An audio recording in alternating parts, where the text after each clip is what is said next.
Roadman Saf. Hey everyone, this is Neela. Hey yo, it's your boy Funke, the coolest teen rapper online. What's up? It's me, Alfie. You're listening to The Cool Table with You're Adrian. listening to the Cool Table. And you're listening to The Cool Table. You're listening to The Cool Table. And I'm not sure if you know this, but right now, you're in the cut with my man, Adriel Smiley. Good morning, good afternoon, good evening, and good night. Listen to The Cool Table. This is CJRU, 8 a.m. in Toronto. We're in the cut with Meg Warren. Welcome to the show. Thanks for having me. So tell us about the flavor that you chose, and I guess how confident do you feel that you could get this whole thing done? That I can, well, I didn't, I only took a small bowl of it. Okay. But that's not to say that I couldn't polish off a full pint of ice cream in one sitting and that I haven't done that many times before. I definitely have. I'm a champion ice cream eater. Okay. And you got the Oreo cookies and cream, right? I did. Yeah, has that always been like your favorite flavor? Is that something you always like, one of your go-tos? You know what? I don't know if I have a favorite flavor of ice cream.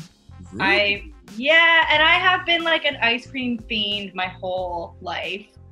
I loved it as a kid, and then when I was a teenager, I found out that I was lactose intolerant, and still like powered through it up until like maybe like 2 years ago, and I'm 33 now, so it was like half of my life just powering through lactose intolerance. Unpleasant for everybody around me, but I have the vegan flavor today, so it's not going to be a problem. Two things. I've never heard someone say they don't have a favorite flavor, so that's the first on the show. I think this is I think going to be episode 40. So whoa, it took 40 episodes for someone to say they don't have a favorite flavor, so that's already impressive within itself. Especially because you're a veteran at this, having ice cream all to yourself. Yeah. And then, being lactose and eating it anyways. Because I'm lactose as well, and I got other friends who are lactose. And I want to shout out my friend Erica. She is the queen of being lactose and just powering through. Yeah. So, you're not alone in that. Not at all. Oh, that's good to know. I guess I just can't pick a favorite flavor. Like, how can you pick? They're all delicious. That's true. It's because it's hard for a flavor to be really bad. Like, my brother said he had a pistachio ice cream that was pretty horrible, and I was like, it's pistachio, what did you expect? Yeah, right. Other than that, it's really hard for a flavor to be like just all the way bad. Yeah, I don't know if I've ever had one. I remember when I was a kid, I used to hate this flavor called grape nut. Oh, yeah. As a kid, my perception of it was that there was like chewed up little bits of like granola bar or something in it. I don't know. That's definitely not what it was. But it was gross. That's hilarious. That's probably my brother's favorite flavor, like at this moment. So that's hilarious that you said grape nut. Yeah, he's like, if I'm out, he'll be like, "Can you pick up some grape nut for me?" I'm like, "Are you?" No. Yeah. Very weird. Wow. Well, I mean, I haven't had it in probably about 15, maybe 20 years. So maybe I'll just need to revisit it. We'll trust your adolescent taste buds for that one, and just maybe you knew the whole time. Maybe I knew. This album, I guess it's an EP more than an album, but I hated how short it was. I really wanted like 5 more songs just because I loved it already. But I guess talk about, you said some of these songs were created like 4 years ago, 3 years ago, a long time ago. Talk about, I guess, deciding to put those on this project instead of kind of doing something completely new, just because like this came out, during Corona, during quarantine. It's literally a different world than when these were written.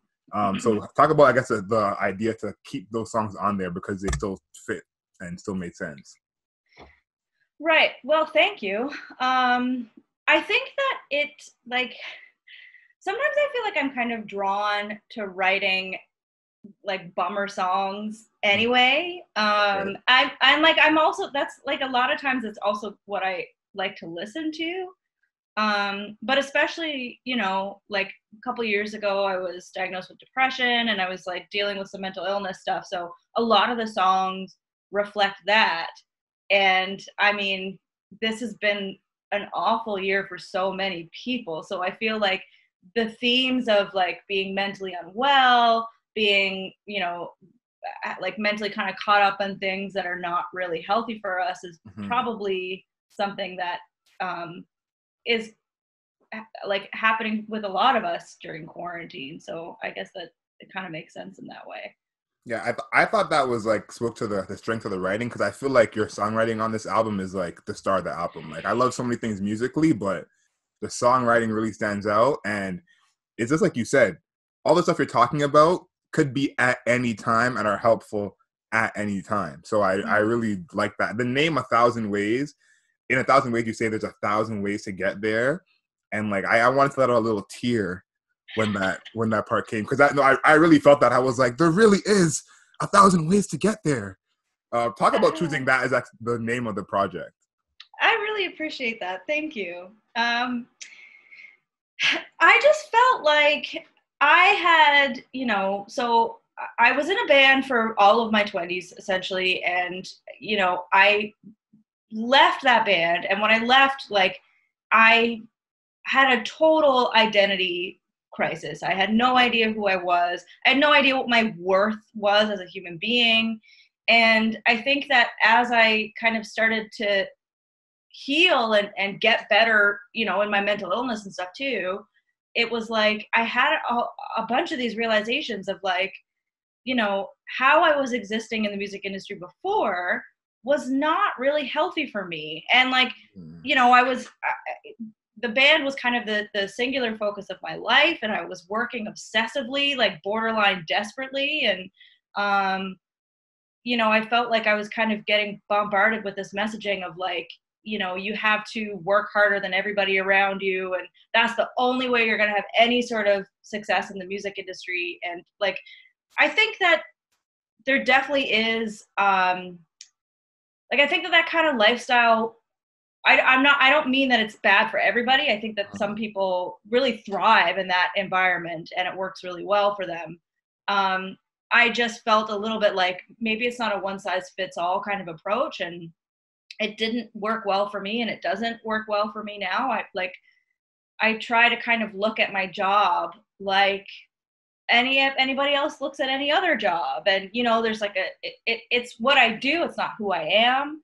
I try to have like a balanced life, an integrated life with, friends and a social life and hobbies and stuff like that. And I think that there was a while when I was in my last band that I didn't think that that was possible. That, like I thought that I had to work obsessively or else I wouldn't be able to have any sort of like make a living, make any sort of income. And not only that, but like any failure that we have was my fault. That's how I was kind of internalizing it all. So I kind of had this, realization of like, maybe there's another way to do this. Like maybe I can have an integrated life and get there. And like, if the bottom line is like, I was like, I want to get clear on what I want. And I realized that I just wanted to make art and make a living making art. And that's a much more like, there are a bunch of ways to do that, like maybe that's when I kind of started to look into like production and engineering. And, like, even if I have to bartend, like I'm obviously not working now, but I was, working in the service industry my whole life up until this point.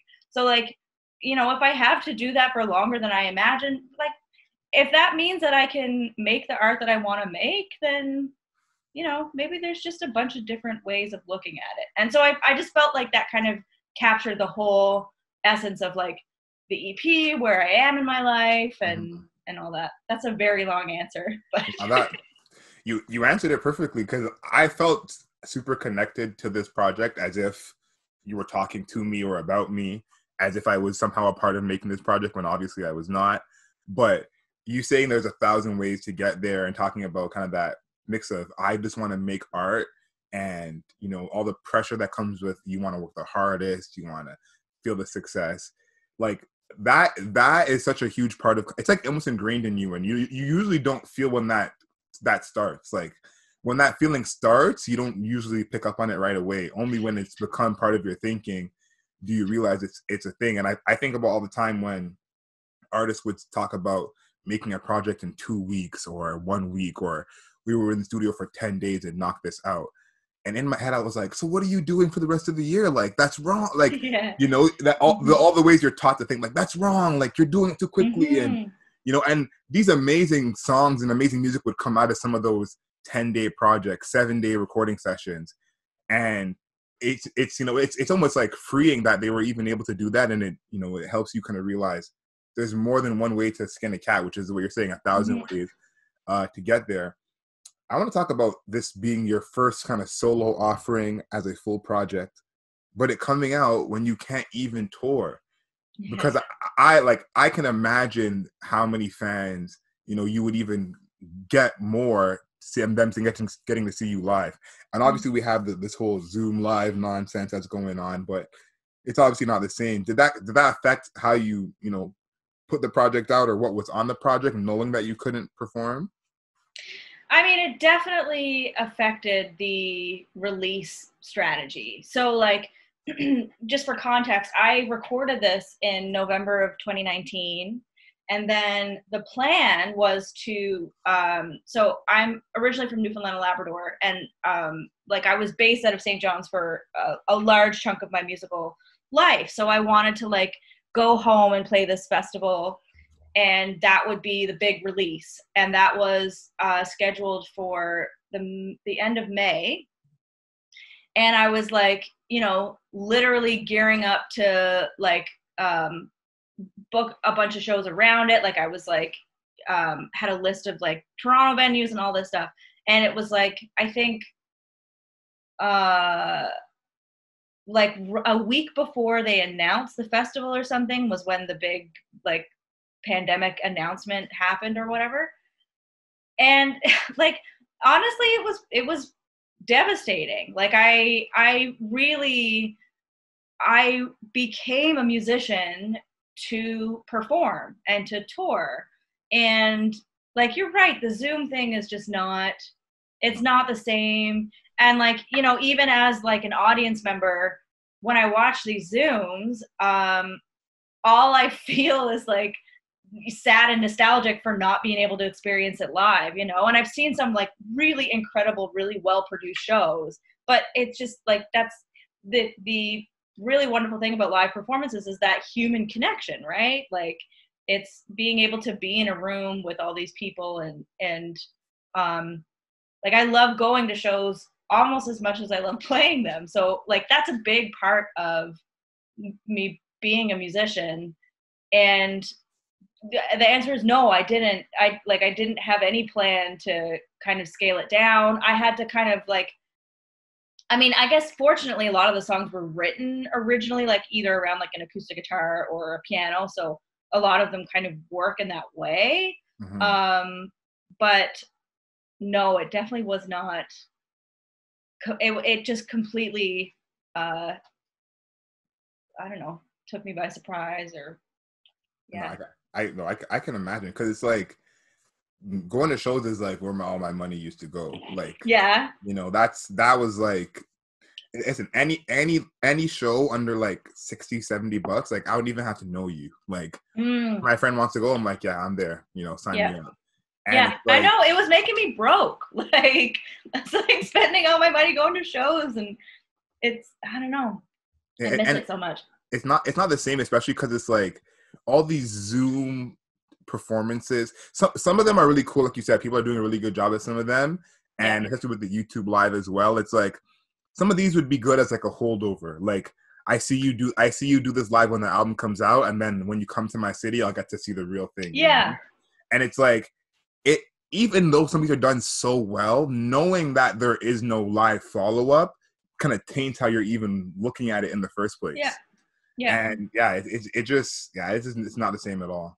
No, the industry is like completely, and like, I don't know, like I've heard some, you know, I guess pessimism about like how long it's going to take for the industry to get back to normal. I mean, all these venues, you know, like the Rivoli shut down, the Mod Club is shut down. Like there's a bunch of like iconic venues here in Toronto that have either shut down or are on the verge of it.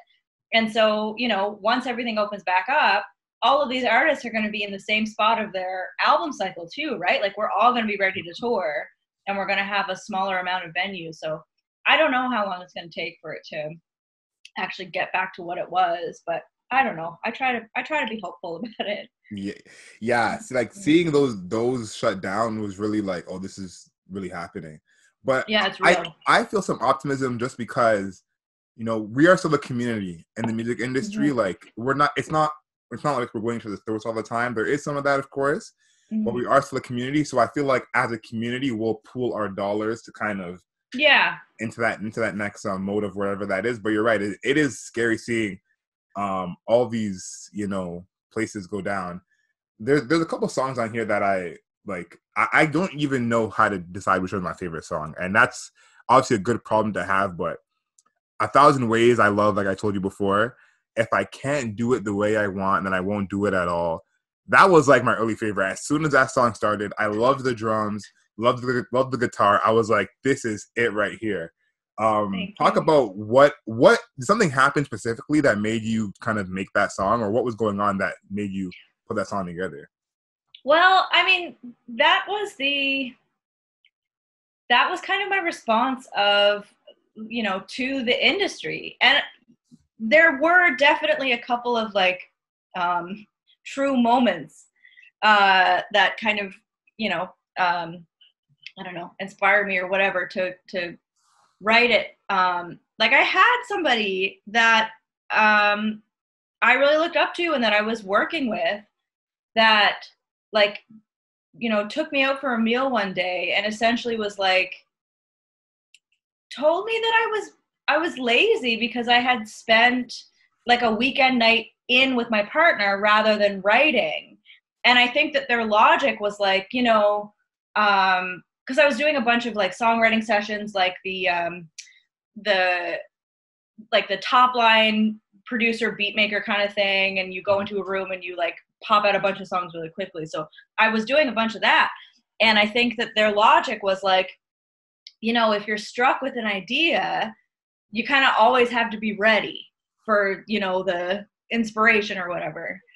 And I mean, I guess there's like logic to that, but I look back, I remember it because I remember walking away from that being like, I don't know if I can swear. I won't swear, but just being like, what is happening? Like, I'm like, you know, I'm up here. My whole life is this band. Mm-hmm. I live in the city where everything is, and like, you know, moved here and like I want to be on the road as much as possible. I'm working all the time. Like my life was the band, and to have somebody be like, you know, the one night that I take off, be like, you know, I don't know if they said that I was lazy or if they implied it, but either way, it was just like, I remember being like, what kind of life is this? Like, what kind of, you know, I was kind of flabbergasted. So anyway, this happened like probably 3 years before I even wrote the song. So it had obviously been kind of stewing in there. And then the culmination of like, you know, leaving and not working for a while and reflecting on what I really wanted and everything. I think that the song kind of came out like in response to a lot of those thoughts.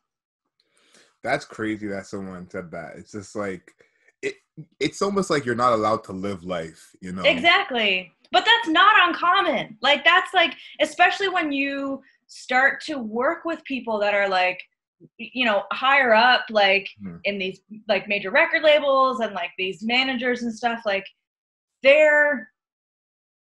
I think because they also work that way themselves, you know, like they're always on, they're always reachable. They never have their phone off. And it's like, again, for some people, that lifestyle works and they're happy doing it. But it was not at all working for me. You know, it just, I just got to a point where there was nothing else really. I mean, I had my partner and the band, and then that was it. And, you know, it was just, yeah, it's not an uncommon way of thinking in the industry. And the thing too, I think some people who do like live and work that way think that they wouldn't be successful if they didn't do that. Exactly. And that's where that becomes like so toxic, because I like when I was doing this show and I was in school at the same time, it was almost like, do I edit this video or do I do this essay?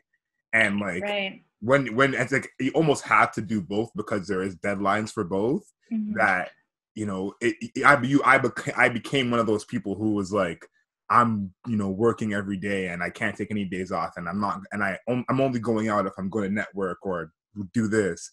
And once I guess the first summer came when I had the summer off of just doing the show and not doing school, I was like, you know what? I don't need to kill myself to do this. The show will still be fine if I have fun as well. Yeah. And I think that those people who kind of perpetrate our brains with those thoughts, like they don't even think that themselves. Mm-hmm. So for you to even move that way and behave that way, they think that something's wrong with you.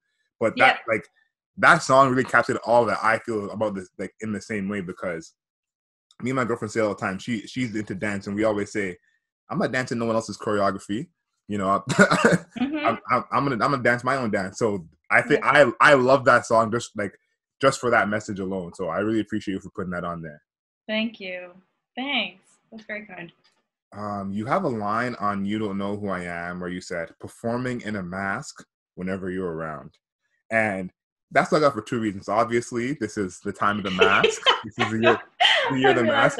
So I thought that was just pretty ironic there. But performing in a mask whenever you're around and kind of talking about someone not knowing you all the way or only knowing you kind of halfway. Talk about what I guess you felt in those lyrics and what made you put that song. Well, I mean, I think that sometimes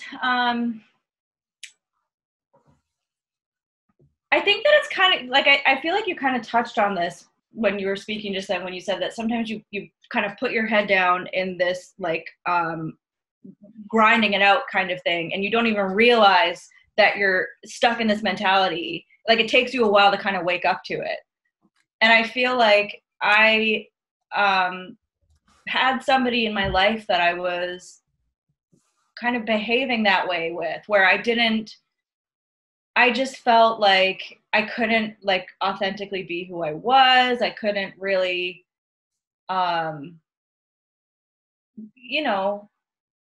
behave in a way that was true to myself and what I wanted and what my thoughts and beliefs and opinions were. And I think that I kind of had this realization one day where I was like, I don't know if you've experienced this, but so if you're ever around somebody and you just feel like you're kind of hyper on edge all the time, like you can't relax, or like you kind of have to always like your body is just kind of tense. Ready. Yeah, tense. Yeah, exactly. And so that's kind of what that song is about. It took me a long time to realize that I was feeling that way. Like it was just kind of, autopilot, second nature to tense up when I was around this person, and recognizing that it didn't have to be that way. And also kind of like taking an audit of everybody else around me and being like, I don't think that there's anybody else that in my close circle that I'm responding that way. So yeah, it was just a bit of a realization of that. That and I said this at the top, and I'm gonna say it again. Like all the stuff you're saying on this album, all you're writing is like evergreen. Like this is not just like a COVID thing or like a certain time. Like this is all evergreen, because those people in your life, like at any age, any stage, those some people, that's their mother or their father. Yeah. Totally. Like and those people really, really affect you. Like I like that song a lot just because that feeling of like you're a version of yourself, and usually that person who you're tense around is not even aware that you're not being yourself. You've just become this tense person that they think that's just who you are. Exactly. Yeah, that's exactly what it is. It's like, yeah, and you said it well. Like it's like a version of yourself. Like there's shades of you in there, but it's not like this. You can't really relax, I guess is the word. Yeah, and it's like I've had a couple of those situations, and what kind of stuck out to me when I had that situation was the person who was making me tense was around the people who were not making me tense. Mm-hmm. So it would happen where I'm being myself, enjoying myself. the person makes me tense comes around, all of a sudden the conversation stops and it's all different. Yeah. And it's like when you see that in yourself, it almost makes you disgusted with yourself. Yeah, 100%. Well, there's an added layer of like, what is wrong with me? Like, why can't I just like relax and be myself around this person? And honestly, for me, it took, my partner pointed it out. Like, we were all together for something and we were coming back from it after, and my partner kind of pulled me aside and was like, you are not really yourself, right? Like, he was like, I don't really recognize who you are. I was like, what are you talking about? And then when he planted that seed, and it was just like once you see it, you can't unsee it, you know? Once you realize that the dynamic is just not like what you thought it was, it really changes your perspective of the whole relationship. The whole thing. And it's like, at least with me, like, I was like, what is so wrong with the normal me that I'm acting like me light? Like, yeah, you know? Exactly. Yeah, what is the actual problem here, you know? Yeah, exactly. That feeling, because I think that, like, that's not my favorite song on here, but I think that feeling of realization of that tense part of yourself unlocks probably the rest of what we're talking about in the album, like, you know, doing things the way you want, knowing there's 1,000 ways to do something. I feel like once you read the tense part of yourself, that's the like one of the first steps to unlocking like all those other things mentally, to be like, okay, I'm gonna do what I want now. Cool. Yeah. You had this very long post about racism not just being an American thing or Toronto thing on your Instagram. I want to know what you were seeing personally or hearing personally that made you make that post, because there was a lot of posting obviously around the time, you know, how things were, and again, it's like, it is obvious that it should be obvious, I should say, that it's not an American thing or a Toronto thing, but you know, I know personally from people around me that the stuff that they were hearing and seeing was just so alarming, and everyone had to speak out. What were you seeing and hearing that you had to kind of say something? Well, honestly, I think that it was kind of me reflecting back on my own behavior and my own racist patterns, and you know, like kind of the automatic thoughts that I would have, where I think that, like, you know, most of it wasn't like overt racism, but a lot of it would be, I would just kind of see white as the norm.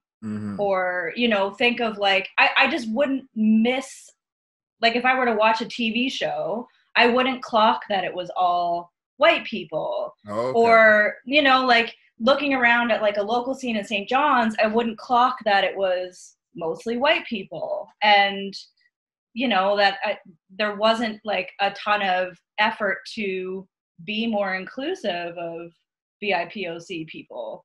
And I think that was kind of what I was thinking of. I was like, you know, I grew up in a small town. Newfoundland is very white. I think it might be like one of the whitest provinces in Canada. I know that that's changing now, but I think I was just kind of reflecting on my own internalized racism and what that looked like when I was living in a smaller city versus when I moved to Toronto and realized I had so many blind spots. You know, I didn't, like, I remember like not making a joke, but like kind of being not realizing that there were a lot of Black people in Nova Scotia, not knowing about Africville and that whole thing. And like, yeah, I think it was just mostly reflecting on like, there was a lot of stuff that I didn't know. And I mean, obviously there's still a lot of stuff that I don't know, and it's important to try and learn as much as you can every day. But that's where that was coming from. It was like, oh yeah, when I was living in St. John's, I just didn't even really think about it. It was automatic. And you know, realizing once I moved to Toronto that there was racism there, and there is racism there. Even if you're not thinking about it, it doesn't mean that it doesn't exist. Yeah. It's like, I felt that because like I grew up in Toronto, so I'm just so used to the multicultural like way Toronto is. And I was saying to my girlfriend the other day, like, she grew up in Oshawa, I grew up in Scarborough, and in Scarborough, like, I grew up in a place in Scarborough where it's mostly white people, but it's still Scarborough. So even if there's only white people at school, when you go to the convenience store, you're seeing someone of color. When you go to the bank, you're seeing someone of color. And it was so normal to me that I had not really thought of what the other side is like. And there's so much places in Ontario, especially, where it's like, you know, a person of color stands out so much. And again, it's like the internalization of you not even realizing yourself those things, because it's also normalized. And I especially feel that on the East Coast, because the times I've been to the East Coast, like I've been to Newfoundland, I've been to Halifax, been to Fredericton, and all those different cities, different provinces, like there's their own version of that thing going on there. And it's normalized. There's almost no way for you to kind of think differently. Like when I went to Fredericton, it was like, you know, very white. Some people of color, but very, very, very few. And even the white people who I did meet there, they were into hip hop, you know, very like aware of Black culture, but the lack of Black people wasn't something that was on their mind. Then I went to Halifax, and it was almost like an explosion, light skins everywhere. And, you know, even that is like, it was so different to me to even see that. And again, things that you don't even think of. But I really appreciated your post, because I felt like you said a lot of things in that post that people probably hadn't even thought of themselves. And I think that's a kind of part of what we learned this summer, and even throughout the year, is like the things that you aren't thinking of is the important stuff. You know to be nice to people for the most part. You know what's right and wrong. You know not to be violent, you know, either verbally or physically, but it's stuff that you don't think about that is kind of the next step. So again, I wanted to give you a shout out for that, because I really appreciated that post. Thank you. Thanks. I don't know if you can even answer this question, but I'm going to ask you anyways. What is your favorite song on the project? I feel like it changes. Okay. I think there's two, I think that I kind of go back and forth between. I think the first one is Wild Woman, because I feel like that song, when I wrote it, it was maybe like 2 years ago, and I really had, I'm kind of, this is like a part of my personality anyway, but I have a very hard time imagining the future. And then when I was dealing with depression, it was like I had a really hard time imagining any sort of future at all. So I was kind of writing from that place, and looking back on, you know, when I had started my old band, like I did a lot of stuff that really scared me, and I kind of did it anyway. And I felt like that aspect of me, the aspect of like taking risks and doing something a little bit wild.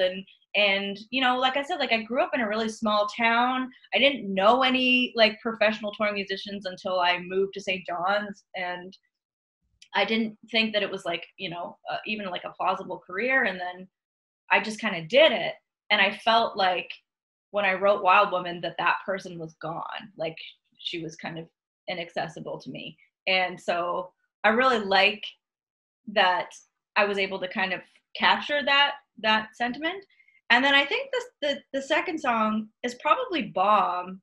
I feel like that song to me is a bit of an experimentation in like sonically, like kind of being a little bit heavier and experimenting with like some, you know, feedback noise and being a little gritty and that kind of thing. And yeah, I think I kind of liked pushing that boundary. And I feel like the stuff that I've been writing since this EP is a little bit more in line with that kind of world. Like it's a little bit heavier. It's a little bit like has more electric guitars and that kind of thing. So I don't know. Yeah, Bomb is definitely on the heavier side for sure. Like that, the lyrics on that song, sometimes I'm just like, oh, this is a rough time. Like this is just a little heartbreak. And then Wild Woman is probably the most heartbreaking of all the songs, just because that seems like that song would be amazing live. So it's just like, oh, we're not getting that till 2030. Like that is just Yeah. that is heartbreaking. It's gonna be a while. Yeah. This is a song we ask everyone. Sorry, this is a question we ask everyone on the show.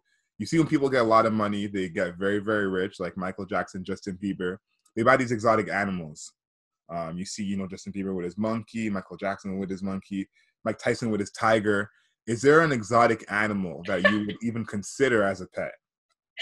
I love this question because honestly, I have thought about this. Like, I don't think I ever would because I don't know how ethical it is to own some of these animals. Yes. But I always had this dream of like owning an octopus and having like an aquarium like in my house and having this like octopus. I don't know if have you been to the aquarium in Toronto here? Yes, yes. They have an octopus like in the like one of the first rooms you go in, and it like swims through this little tube and it turns color and stuff, and like they're just so cool. And apparently they're really smart too. Like they can like respond to stuff. I like that answer. An octopus and an aquarium that would be so gangster. Wouldn't it be cool? Like, and it would turn all different colors and like. That would be cool. You just, I'm starstruck right now. That was such an amazing idea. I'm like, But so funny. Nobody has ever. I don't think I've ever said that out loud to anybody before. But it's like I just was like, oh man, it'd be so cool to own an octopus. No, that would be cool. That would be cool. I wonder if that's like even a thing that you could do, because did you watch Tiger King on Netflix? Yeah.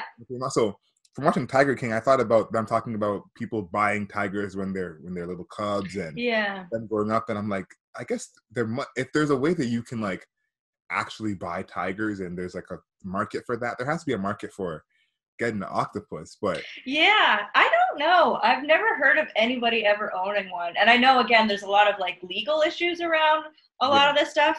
I've also always, this is not an exotic animal, but I've always wanted to own a pig. And you can own them in certain parts of Canada. I know you can't own it in Toronto. I don't know if that's like an Ontario-wide thing. But if I ever moved back to like a smaller rural place, I probably would get a little pig. They're so cute. Yeah, pigs are cute. Like it's odd because seeing pigs in person is what helped me stop eating pork. But they're still cute though. Like basically what happened was I was already not really eating pork, and I was in Jamaica and I saw like my uncle's property. There's a bunch of pigs around there, and I saw the pigs eat each other's poo. And once I saw that, I was like, I'm out. Yeah. They're still cute, but once I saw that, I said, we can't. There's no way to police what these pigs are doing. I know, you can't control them. They're on their own. I know. I think about that sometimes too. Like, I think that, like growing up in Newfoundland, there's not a ton. I think it's changing and it's growing, but there's not a ton of like vegetarian or veganism communities there. And I think a lot of it has to do with accessibility and food scarcity, because we're on an island. It's, like you can't really grow much there other than like turnip and cabbage and potatoes and all that stuff. So like that's definitely an element of it. So there was, especially like, again, I think it's changing, but when I was growing up, I didn't know a lot of like vegetarians or vegans or whatever. And I think that I have a hard time balancing my love of animals and also eating meat. Like I get it. I get why people see these animals, they fall in love with these animals, and then they never eat meat again. I totally understand it. No, it's so tough, that like in between, because it's like, I said this before, chicken, I don't know if I'll ever not eat chicken. Chicken is like the love of my life, basically. So it's like, as much as I do understand it, it's like there's just a part of me that will never turn that down. This next question is another thing that we ask everyone on the show, and they say the top 5 people in your life represent who you are and help you be yourself. Now, your top 5 can be a 2 or it can be a 10, but who are the top 5 people in your life who help you be yourself? Who are the top 5 people in my life? Oh, Okay, I think that it's going to be more than 5, but I would say that I'd start with my family, my parents.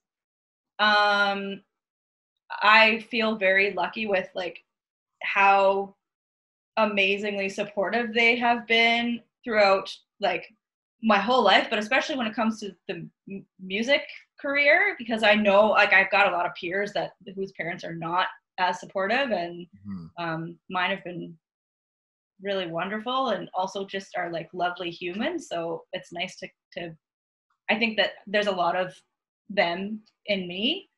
I would then say my partner. I think that like I don't know if you live with your girlfriend or not, but I think that this quarantine has taught a lot of us who are in like domestic relationships that it's really important to also like the person that you're with. Sure. For sure. You know, like we obviously love each other, but like I really like him, and I think he's really cool, and I think he does like he inspires me to in all kinds of different ways, like, you know, to be empathetic, to think about all sides of the coin, to work hard. Like I'm have a really wonderful partner.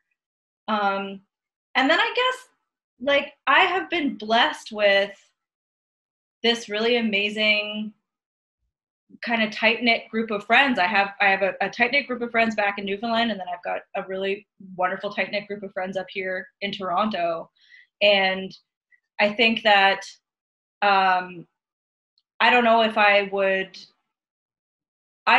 what it would have looked like if I didn't have that kind of support system when I was really unwell. And also they're all like, you know, people who are very creative, and I don't just mean like artistically, like I mean that they're creative in like approaching problem solving and like, you know, looking at the world and not limiting themselves. Like I know I'm generalizing, but I don't know. I feel very, very blessed to have the friends that I have in my life. I'm very, very happy to hear that, because like I said, the top 5 people help you be you, and that those people who you have around you is like, I think that's an underrated part of a lot of people's mental health. People really don't often think about that. And yeah, you know, I think about a lot of people who don't have real friends. You know, talk about that close-knit group and how they were helpful to you when you were in a downtime. Like I know a lot of people who it's like I may not be their best friend, but I'm one of their realest friends. Mm-hmm. It kind of, those things really hurt me a lot, because you know, a lot of people who are close may not be able to be totally honest with each other or able to help each other. And I feel like that's more important than anything. Having someone you can, you know, go out with or go to the bar with, that's, you know, you can do that with a stranger. Yeah, you need someone that you can call crying or 100%. Yeah, 100%. That's definitely, yeah. That's like that's one thing that I kind of like, again, kind of coming out of the band and learning all this stuff about like the career that I was, you know, the way I was looking at being in the industry and all this stuff, like it made me realize that like I have to take time and cultivate relationships, and I have to put effort. Like it's hard making friends as an adult, you know, like it's not as natural. Like if you're not in school, or like, you know, with me, I would make friends with my service jobs and bartending jobs and stuff, but like, you know, I'm sure you're probably the same way. You don't go into an office every day. You're not like forced into these social environments where you can meet people. So you have to put effort into like cultivating these relationships. And I feel like when I left my band, I was like, that's definitely something that I want to do. And it has come back to me in spades. Like the people that I'm very, very lucky. And I think you're right. I think you really need to have somebody that you can call crying and they'll get it, you know? No, 100%. I'm so happy to hear that. When I ask this question every time, I just love to hear that, you know, I always love when there's more than 5 people. That's like something I love, but to hear that these are like good, real people. Someone I think of all the time is my mother. You know, when I started this show, she was calling me, texting me every time of the day. Well, how can I help you? Do you need a sponsor? Do you need a new mic? Like, what can I do to help?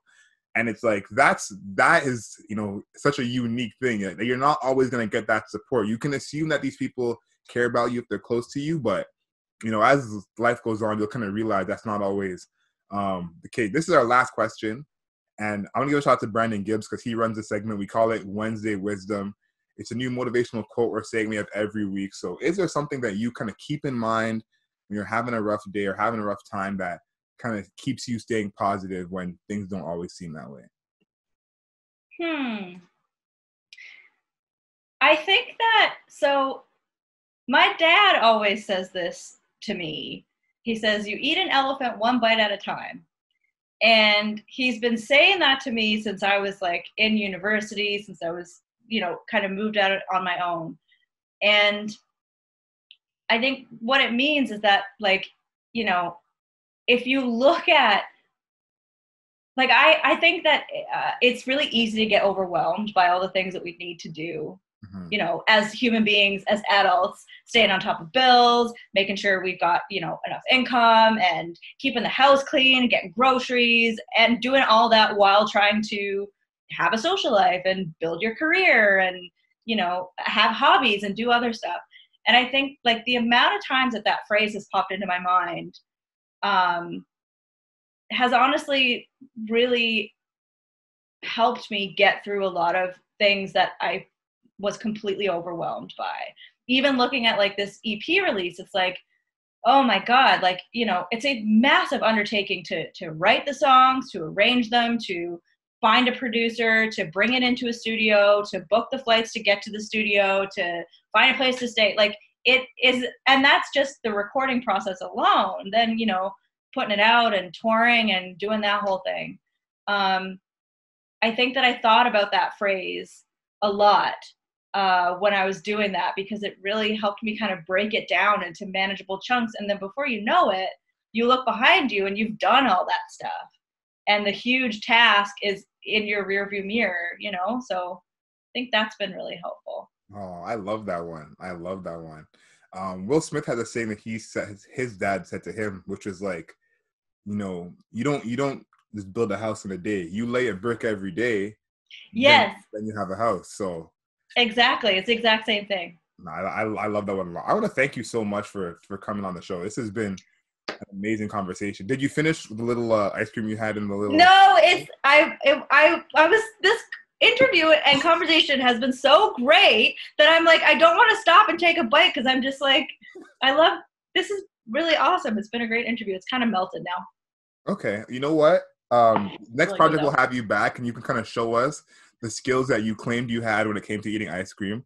Now, the only skill was that I could eat a lot of it. So that's a little boring to watch. I think you'd be surprised, man. The internet's a crazy place. People watch some different type of stuff, but I honestly appreciate you coming on the show. 1,000 Ways is out right now. If you guys have not heard the project, please, you've heard me gush about it for the past, 40, 50 minutes now. So please go listen to it. Again, thank you for joining us on the show. Thank you so much for having me, Adriel. This has been a really awesome chat, a really great interview, wonderful questions. I really appreciate it. Thank you. If it's your first time listening to the show and you've made it all the way to the end, subscribe to us on Apple Podcasts, on Spotify. That's the In the Cut podcast. Leave us a rating and a review, 5 stars, not a single star less. And of course, subscribe to us on YouTube. That's the Cool Table Live on YouTube. Make sure you subscribe. We got new episodes coming to you every week. But until next time, know yourself, know your worth.